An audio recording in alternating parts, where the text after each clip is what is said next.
ભરૂચ શહેરના C division police મથકે વર્ષ 2024માં નોંધાયેલા કરોડો રૂપિયાની છેતરપિંડીના હાઈ પ્રોફાઇલ કેસમાં મલેશિયા ભાગી ગયેલા યતીન શાહને આખરે પોલીસે 2 વર્ષ બાદ બેંગ્લોર એરપોર્ટ પરથી ઝડપી પાડ્યો છે.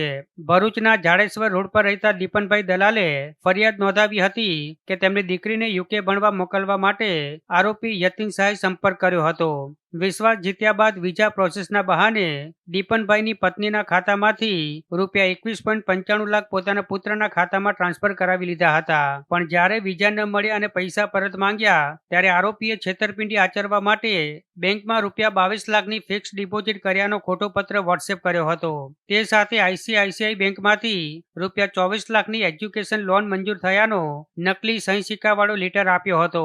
જોકે બાદમાં બેંક તપાસમાં તમામ દસ્તાવેજો બનાવટી સાબિત થતા દીપનભાઈએ પોલીસ ફરિયાદ કરી હતી. પોલીસ ફરિયાદ થતા જ યતીન શાહ વિદેશ ભાગી ગયો હતો, જેને આખરે આંતરરાષ્ટ્રીય ટેકનિકલ સર્વેલન્સના આધારે મલેશિયાથી બેંગ્લોર આવતા જ એરપોર્ટ પરથી પોલીસે દબોચી લીધો હતો. ત્યારે પોલીસ તપાસમાં બહાર આવ્યું છે કે માત્ર એક જ પરિવાર નહીં પરંતુ અનેક લોકો તેની ઠગાઈનો શિકાર બન્યા છે.